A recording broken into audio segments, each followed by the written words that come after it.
Kisah Abang Minyak Hitam Jalanan dan Diki Yau terus menyentuh hati apabila Diki menunaikan janji menyerahkan RM3,000 hasil siaran langsung untuk diinfakkan.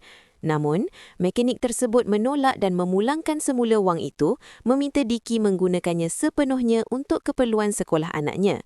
Kedua-duanya saling berkeras, tetapi akhirnya Abang Minyak Hitam Jalanan tetap dengan pendirian membantu secara ikhlas tanpa mengharapkan balasan. Okey, dekat sikit kamera. Okey, abang ni dia dapat gift anggaran dalam 5 ke 6 ribu. Okey, dia janjikan untuk bagi kepada saya separuh kepada duit infak tu. Dekat sikit kamera. Okey. Lepas tu saya niat dalam hati ni duit infak abang ni dah bagi kat saya. Abang pegang.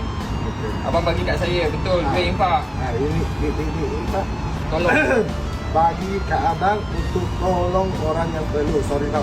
Skandal suara. Okey, abang ni dah bagi kat saya sebab ada orang rekod abang ni menyatakan abang ni nak bagi duit tu kepada saya, duit gift. Okey, dan duit ni juga berjumlah dalam 3,000 duit gift yang abang ni dapat. Saya infak balik dekat abang ni. Hey! Jangan Jangan bang. Jangan. Bang. Bang.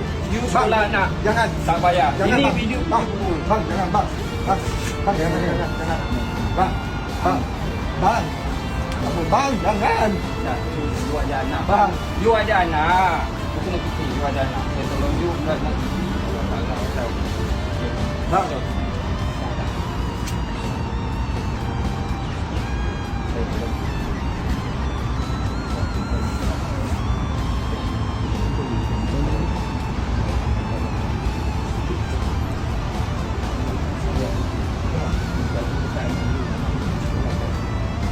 Saya boleh pastikan sebenarnya bang. Saya cakap simpan. Okey, duit ni saya bagi kat abang ni sebab apa? Sebab anak abang ni nak sekolah. Okey. Saya infak balik duit tu dekat dia untuk dia jalankan teruskan hidup dia. Saya tak ada ambil kesempatan atas abang ni ataupun video ni. Saya memang niat tolong abang ni dengan tulus ikhlas. Okey. Banyak orang ni panggil